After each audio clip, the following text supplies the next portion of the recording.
Buenas y bienvenidos a Biblioteca para Algernon, ese canal extraño que pulula por YouTube. El vídeo de hoy no va a ser de ese tipo de vídeos que fomenten el consumismo, rollo haul de libros, mis últimas compras, no sé qué, no sé cuántos, porque no, porque de esos ya tenéis chorrocientos mil. Bueno, de este también he hecho chorrocientos mil, pero me apetecía hacerlo. ¿Por qué? Porque, bueno, no os he dicho ni lo que es.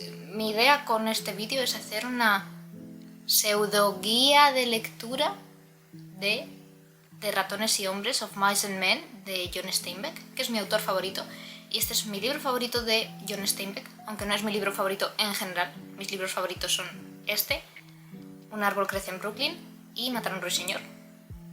Sí, mucha Bildungsroman, mucho drama, me gusta. ¿Y qué le hago? El caso, quería hacer una especie de guía de lectura, vídeo ensayo, que tampoco es ensayo porque no pretendo irme a lo académico ni a lo inaccesible, no voy a descubriros nada con esto, simplemente voy a explicar un poco el libro y que este vídeo sirva de apoyo por si alguien lo está leyendo o lo quiere leer o lo leyó hace años y quiere, no sé, entenderlo un poco más, hacer una lectura un poquito más profunda del libro, que en sí es un libro bastante sencillo. No es sencillo en cuanto a... O sea, es un libro que tiene su complejidad. John Steinbeck tiene una prosa maravillosa, es un autor muy interesante, pero es un libro bastante accesible. Entonces también es un libro que yo recomiendo a la gente que se quiera adentrar en los clásicos, porque además es muy contundente, tiene muchísima crítica social y creo que es un libro que aporta muchísimo. Y es muy, muy breve, es como una dosis perfecta para introducirse en la prosa de Steinbeck, que luego es maravillosa. Si queréis luego leer Las uvas de la ira, yo estoy ahora con Al este del Edén, Los crisantemos, bueno, Los crisantemos es muy cortito, El invierno de mi desazón, hay muchísimos libros de Steinbeck, La perla es maravilloso y muy cortito también. John Steinbeck me encanta, lo amo.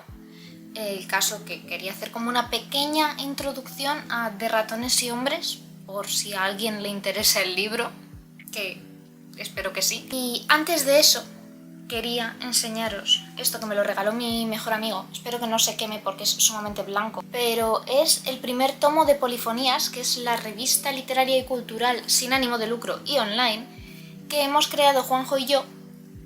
Que si queréis bichear a Juanjo, es una de las pocas personas en BookTok cuyo contenido yo veo, porque el resto me parece aburridísimo el estar viendo todo el rato hauls de libros que no me interesan. Entonces, Juanjo es filólogo, hispánico, es como la otra cara de mi moneda, y por eso creo que está muy bien que seamos los dos los fundadores de Polifonías, que es esta maravillosa revista con un grupo súper ecléctico de autores que amo profundamente, porque además creo que cada uno aporta una cosa muy diferente. Tenemos poetas más estilo spoken word y muy bohemios, tenemos actores, tenemos guionistas, tenemos más filólogos, tenemos escritores de ficción. Es maravillosa, bajo mi perspectiva como co-creadora, editora, persona que la lleva y la organiza junto con Juanjo.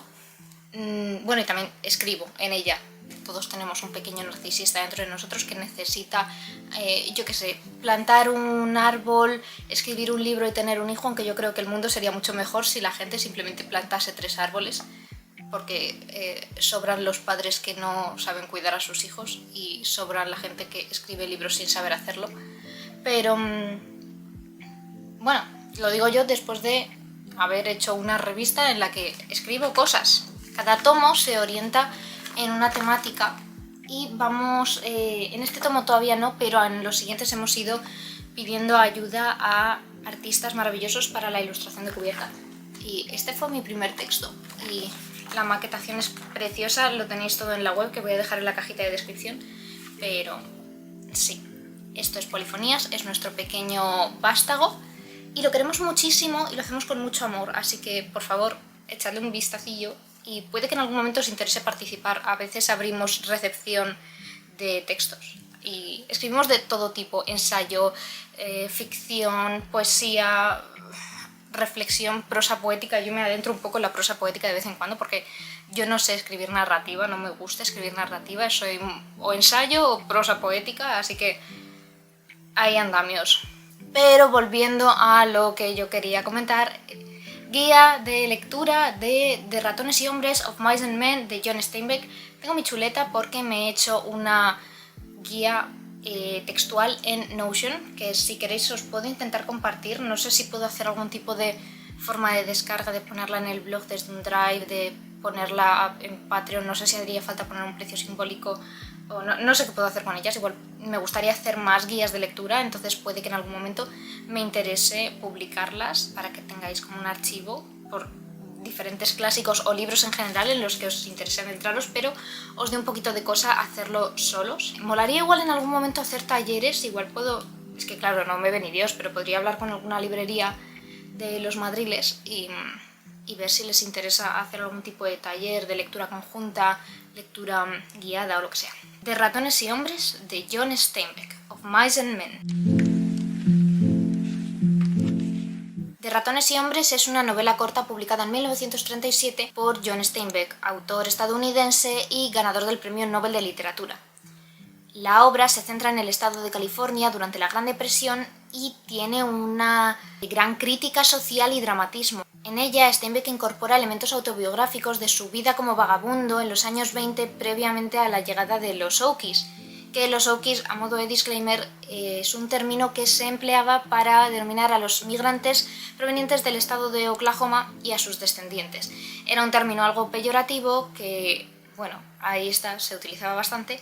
Todo esto viene porque durante la época del Dust Bowl hubo una gran ola de migración al estado de California, especialmente para la búsqueda de trabajo en granjas y en terrenos. Esto es un tema que es bastante palpable no solamente en esta obra, sino especialmente en Las uvas de la ira.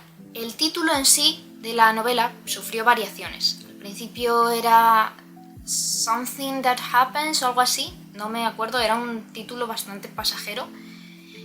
Pero posteriormente, por comentarios que le hicieron a Steinbeck, creo que un amigo suyo, se cambió a Of Mice and Men, aludiendo a un poema de Robert Burns que era To a Mouse, a un ratón. Y la verdad es que conjuga perfectamente con la temática de la novela, a pesar de que el título se pusiese a posteriori.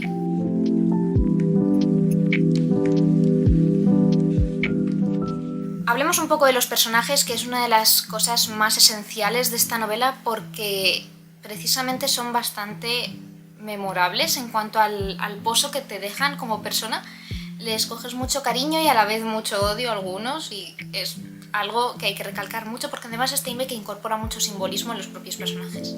Comenzamos con los protagonistas, George y Lenny, que podría hablar de cada uno por separado, pero los voy a englobar en un todo porque creo que es lo que se merecen.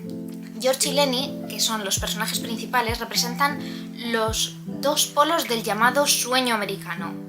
George es un hombre pragmático y realista, cuya sagacidad lo inclina hacia el recelo, mientras que Lenny es un hombre marcado por una profunda inocencia infantil. Su amistad es una fuente de alivio y compañerismo en un mundo transitorio desgarrado por la soledad y la desilusión. Más tarde hablaré un poco precisamente de Lenny, porque es un personaje que conlleva muchas cosas consigo mismo, pero vamos a seguir con otros para no atascarnos.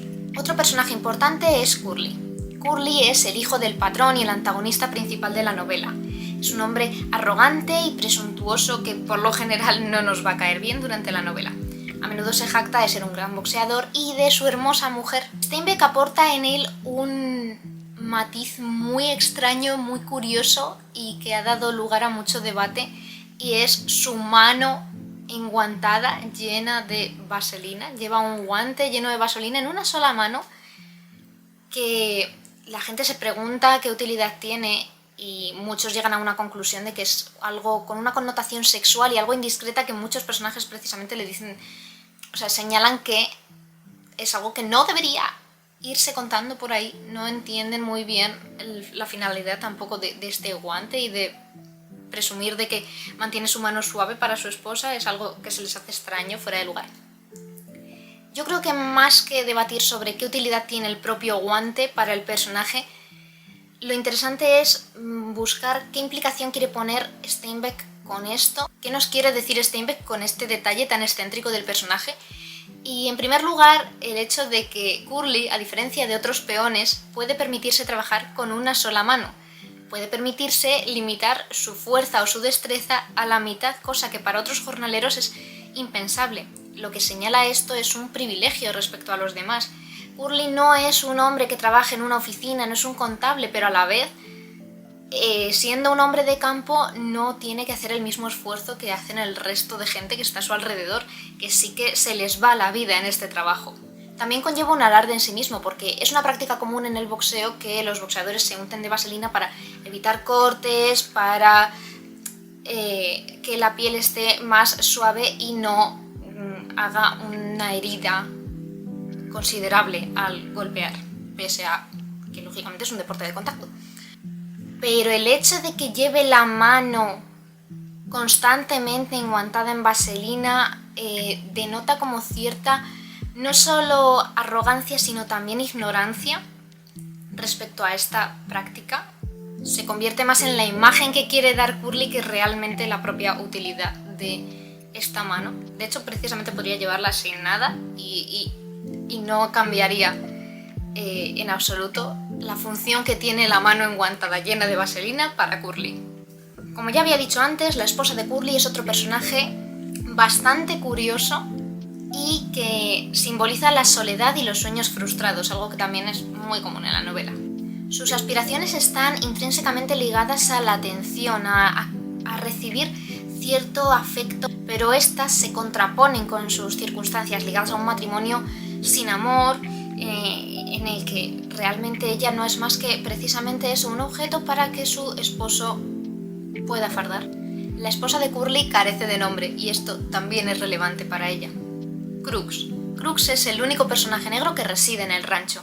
Canaliza todas las ideas de discriminación racial y ostracismo. Su carácter amargo y solitario enfatiza en el prejuicio que penetraba en el momento respecto a las personas racializadas.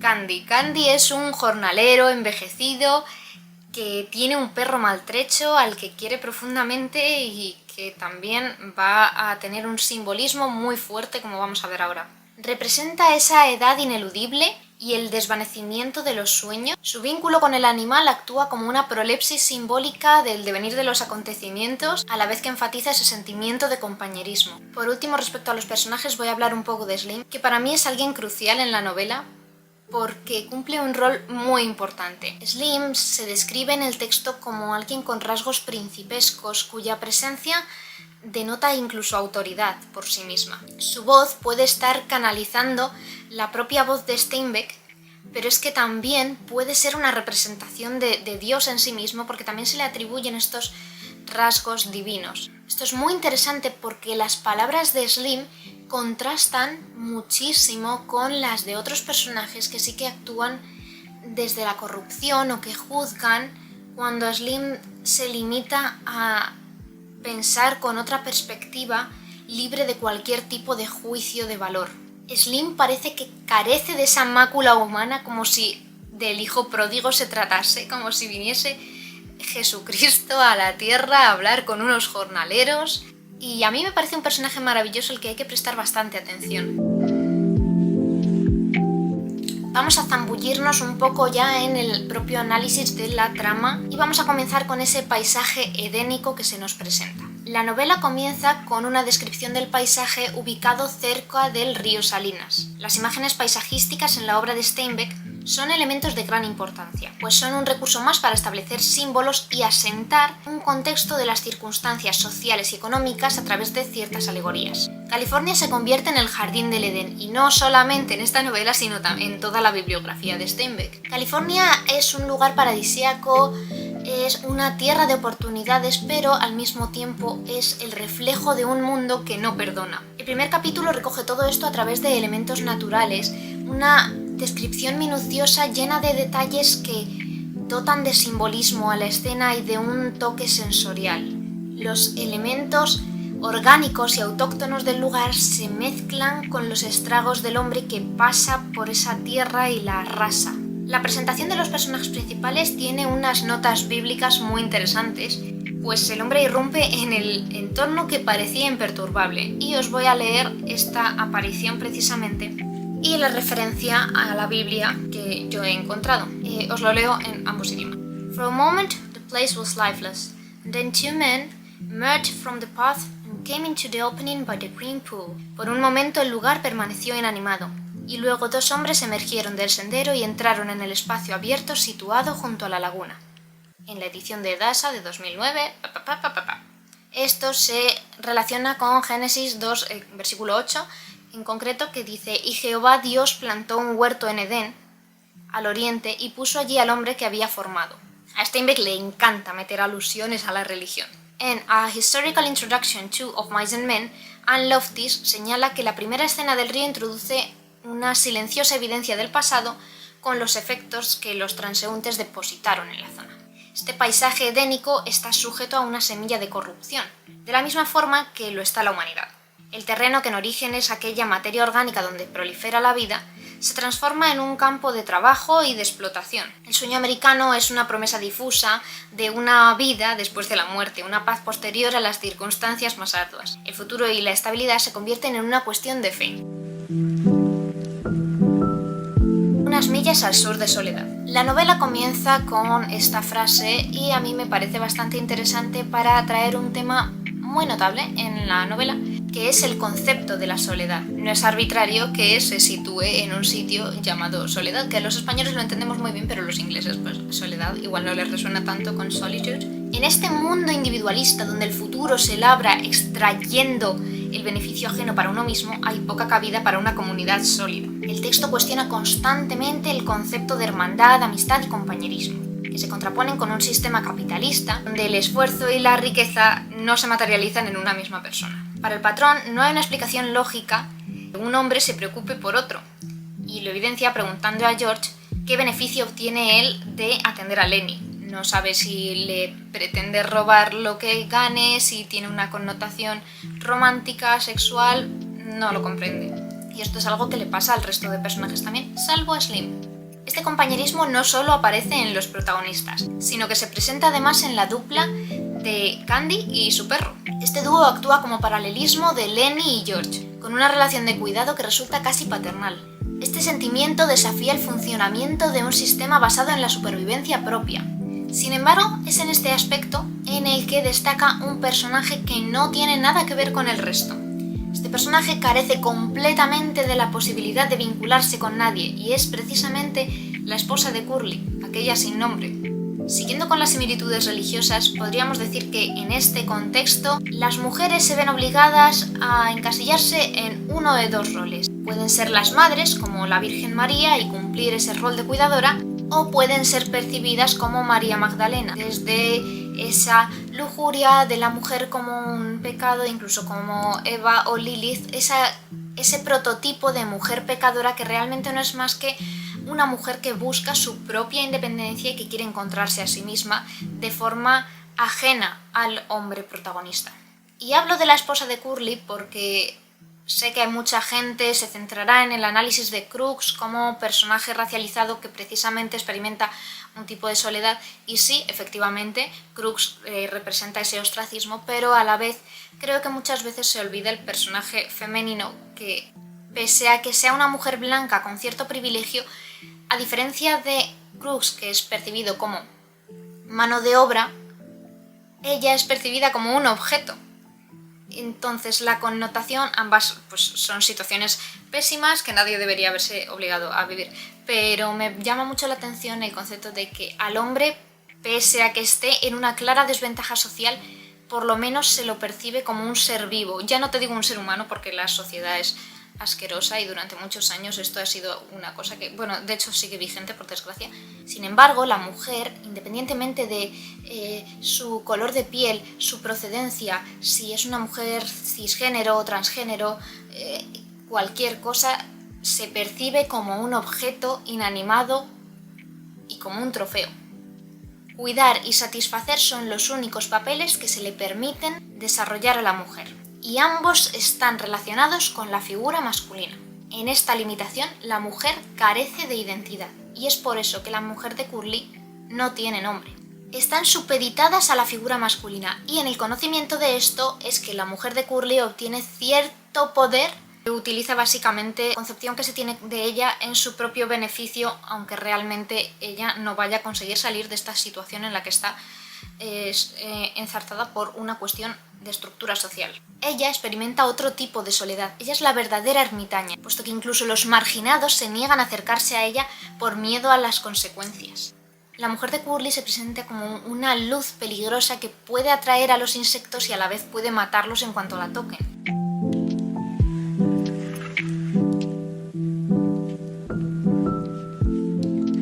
En esta última sección quiero abordar un símbolo muy importante en la obra, que es la fauna en sí misma. Como ya he mencionado, la novela tiene su nombre gracias a un poema de Robert Burns. En esta pieza, Robert Burns nos muestra lo que una pequeña bestia tiene que sufrir debido a los estragos de un hombre.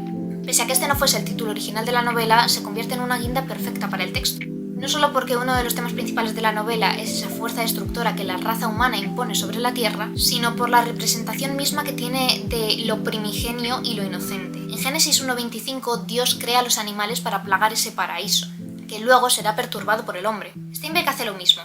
Llena la Tierra de una fauna que se acabará sometiendo a la fuerza del ser humano y va a sufrir las consecuencias de nuestros actos. Sean estos crueles deliberadamente o simplemente algo de lo que no podemos despojarnos. Los animales se convierten en símbolos y en recursos prolépticos para la novela. Lenny, que es en sí mismo la imagen de la pureza y el primitivismo, no puede desligarse de aquel pecado original que es inherente a la raza humana.